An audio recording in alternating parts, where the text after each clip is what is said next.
I'm Michelle Guiliano. I'm one of the founders of Women Rock Switzerland, and I'm delighted to be present today with Pauliina Rasi, who is one of 31 female authors in the book Inspired Journeys by Women Rock Switzerland. And she's agreed to this interview because it's been a journey. Birthing a book is a thing, and doing it with 31 living authors and over 70 women's headed businesses is a really proud adventure. And we are proud and delighted to say that together we became Amazon best-selling authors in 2022.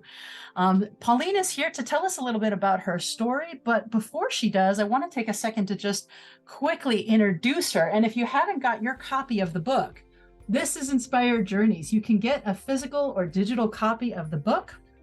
And we certainly encourage you to do that because on Mondays, taking place around noon, we're going to be interviewing the authors on the Select Mondays. And I would love for you to be able to participate in the comments below, ask your questions. If you've read the stories ahead of time, get the copy of the book via Amazon. We'll drop the link in the comments below. And of course, review the book and give us a nice 5-star review, because when you do so, you'll be supporting over 100 women's headed businesses across the world who are together and connected in Women Rock Switzerland, a community of now over 12,000 women who hail from over 85 nationalities that we've counted to date.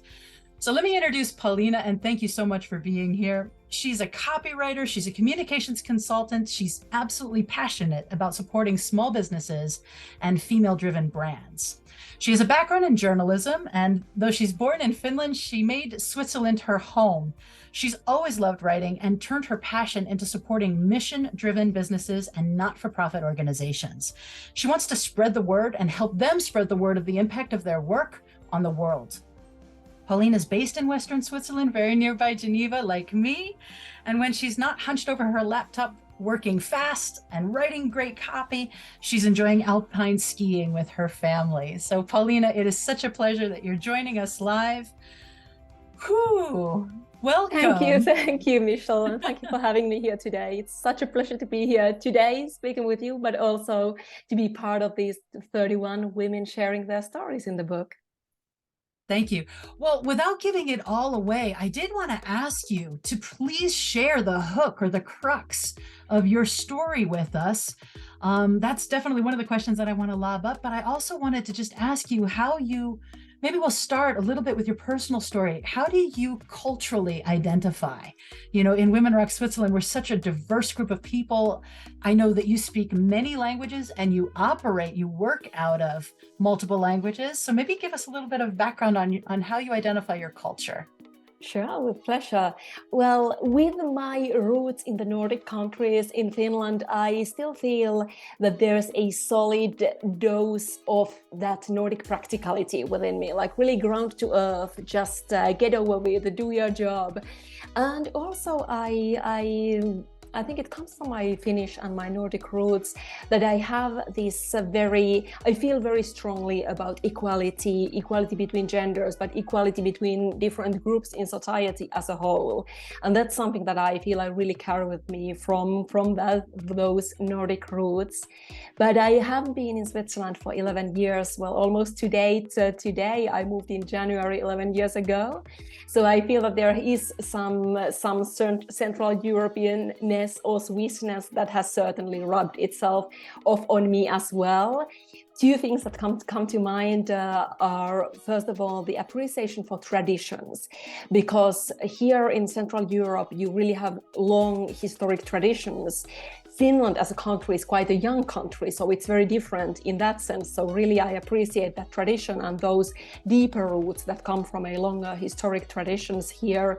And I would say that there's also this spark of French joie de vivre that I've definitely adopted from French-speaking Switzerland as well, adding that spark of humor and creativity to everyday life when needed, whenever needed. Can you clarify for me, because I do know that you operate in multiple languages as a company, Pauliina Rasi Communications. How many languages are you working in? I usually work in English or in French, or depending on what the clients need. Occasionally in Finnish, but I must say that it's less in demand in this part of the world. But that happens as well. Yeah, super.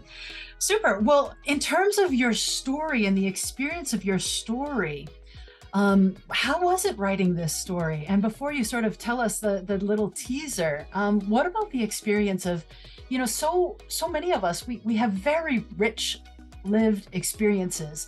And when someone says, tell us your story, it's a huge question, right? Which story, which aspect, what would I choose as my heroic journey? And how would I best capture and portray that? So how did you go about the selection of your story? And tell us a little bit about it. Sure, absolutely. Well, of course, it's not an easy choice in a way, because like you say, there is a lot, and you could share a very personal one, a very recent one, something that goes on maybe for generations. So we all have many. For me, when I was choosing my story, I wanted it to be something related to Switzerland, because Inspired Journeys is still a very Swiss-born project, I would say, even though it's very multicultural and very multifaceted in many ways. But for me, I wanted my story to be related to Switzerland. And then I also wanted it to be related to my identity as a writer and related to my professional identity, because it comes with a story I want to share with the world. And I don't want to give too much of it away, even though I believe I give away the hook of my story rather early on. So for those who want to read it, I think the first page will get you far. But for me, my story could be maybe summarized by the old adage: be careful with what you wish for, because you will get it, or you might get it. And that's also the core of my story in a way. And for me, it came when I really started asking myself what I want to communicate, what I want to share. It's often the same question I ask my clients: if you could only say one thing, what would that be?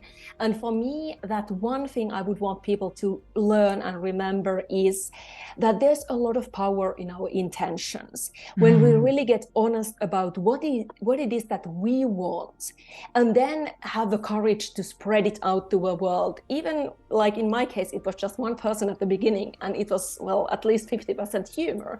But still, when you really dig into what you really want and you take that first step to share it with the world, it has a lot of power. So be mindful of that power and harness that power to what you want to make happen in the world.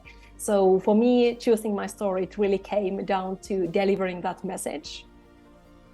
So I think it's an interesting, wonderful balance between the pragmatism and I'm going to use the word manifestation, right? Because in your story, you talk about this intentionality of desire. And I love it, right? I mean, I absolutely love that you set out on a course to, and then you achieve, right? You achieve some of your wildest hopes and dreams. And I think that in and of itself is hugely inspirational and just a great reminder. I mean, I'm a coach, right? It's a great reminder that where focus goes, energy flows. And so, yeah, direct your thoughts and control your consciousness around what you really, really want. I also like that you just tied it into how you work with your clients, because when you're pulling out your client list and thinking about, helping them understand what is the crux of their message and what is it that they really want to communicate, and what about the values that underpin their service versus anybody else's service, if they're looking at differentiation from the competitive landscape.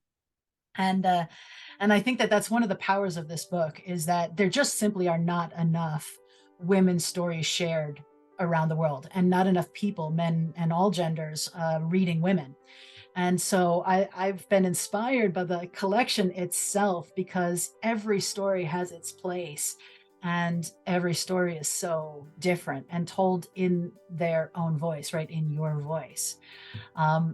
Did you find it different? I mean, sorry, this question, did you find it different to write on behalf of yourself than on behalf of your clients? Of course, it's quite different. For me, the act of writing, or even writing about myself, it was not new, as that's mainly what I've been doing for my professional life. But I guess we all have these wobbly moments when you ask, like, is this going to interest anyone? Do I really want to share this? And do I want to share this also on behalf of other people? Because my story is not only my story, it's of course the story of all the other people who are somehow interlinked to mine. So yeah, of course there's always that barrier, that obstacle to overcome. And also maybe something to keep in mind is that it never goes away. Even when you've written for for a living for 20 years, you still have that, and it might still come back, but just overcoming it might come easier every time because your toolbox keeps developing and you keep acquiring new skills to overcome those wobbly feelings. But I think there's a lot of room for inspiration there. And so I want to double down on that question of overcoming, because you're speaking about maybe two things. One is the connection with your own inner voice, and how you learn to tell and craft and hone your story, which I think is a beautiful thing.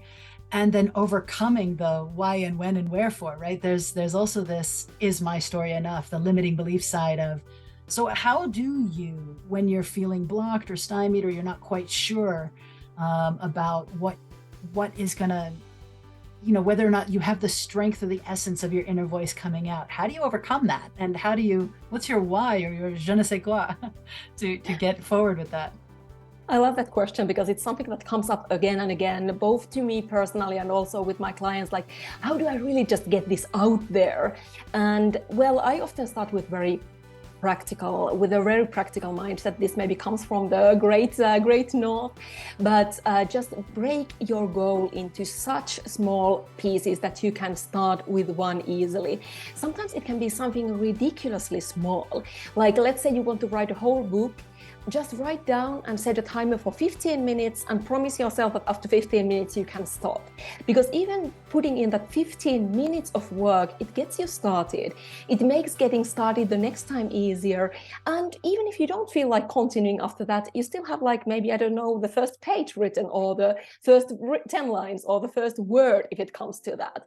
So really start small.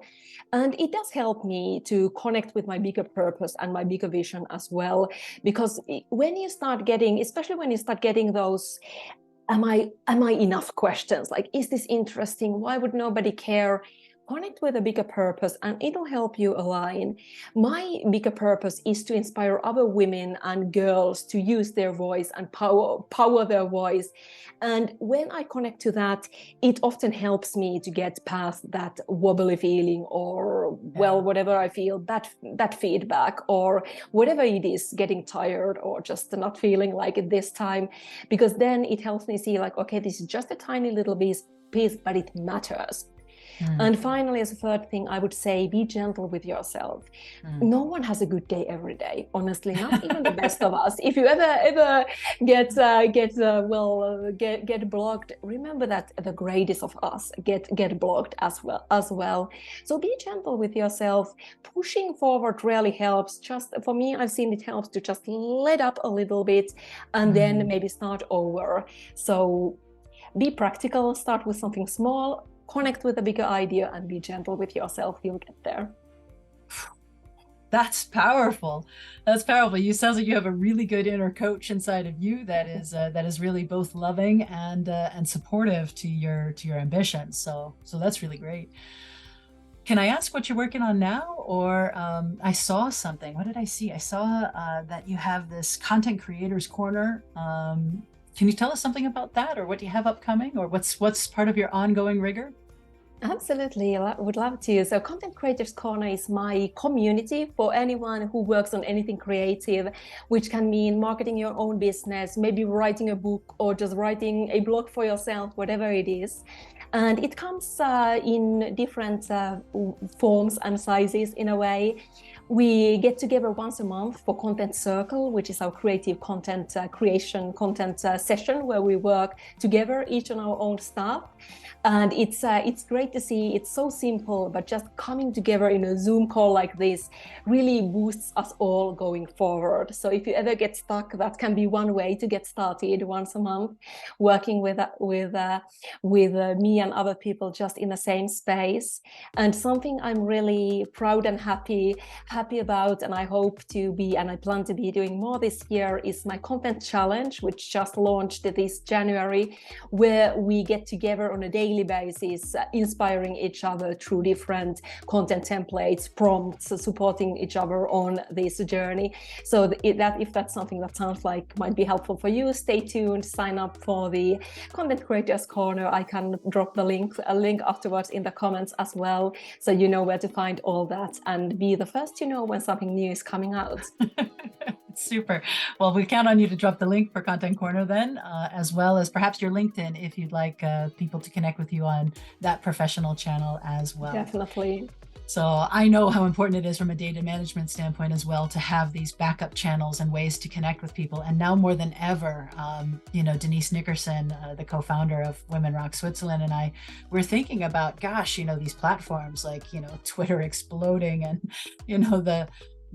not in a positive way, not in a good explosion. Sorry to use that kind of terminology and not be clear. And trying to think about, gosh, making sure that we are all findable and connectable on multiple channels and multiple platforms, and connecting and getting on the subscriber list of people that you actually admire and actually like to be with. So I really strongly encourage that women listening in to Women Rock Switzerland or wherever you are in the world, if you like the content that you're hearing, then click the subscriber button or follow the channels and connect with those key individuals. You might be able to up-level someone else or help elevate their story or their mission, and they might be able to do the same for you too. Speaking of that impact and that sort of I would add that you mentioned being findable, and we like to think about these books and stories as really an opportunity to leave traces. We want to write again. I'm sure you're writing all the time, but when you think about your own legacy, and if you could design your legacy with a main message for the world, what would that message be? It's a huge question. It's maybe that's unfair. a huge and a beautiful question. Absolutely love it. For me, my legacy, it revolves around 2 points. So something we already tapped on a little bit: supporting women and girls in voicing their stories, voicing their truths, and occupying that space.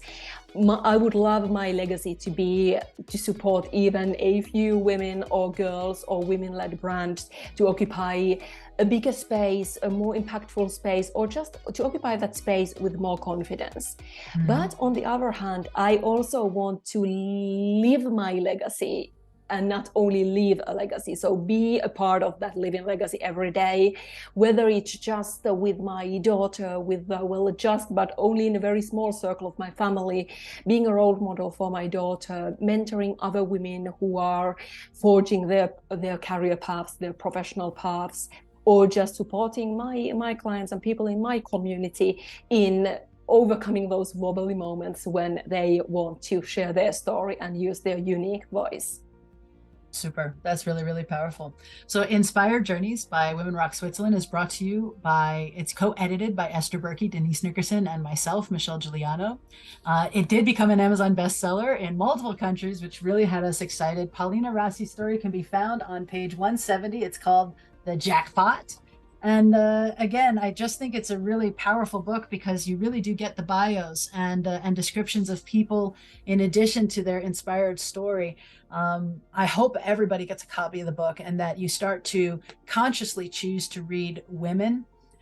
In terms of things that are upcoming for our business, Salt Consulting and Communications, we're live tomorrow with Ignite Your Self-Coaching Practice. It's a free 90-minute workshop with a whole bunch of pre-event work that you can do on yourself to develop your own inner coach and self-coaching practice. So I'll drop that in the comments below. And then otherwise in Women Rock Switzerland, we are just dynamic and growing and engaged.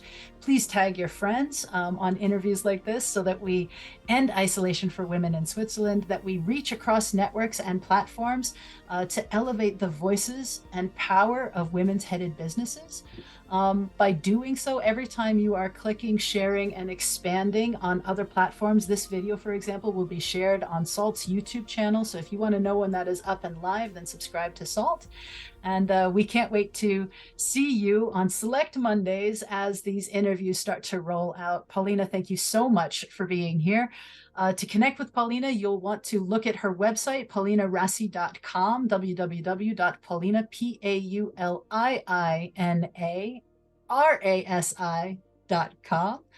And otherwise, her Content Creators Corner and her LinkedIn will be put in the comments below. Thank you so much for joining us for this live interview. Thank you so much for having me, Michelle, and it's been a pleasure. Take care and have a wonderful day. Likewise.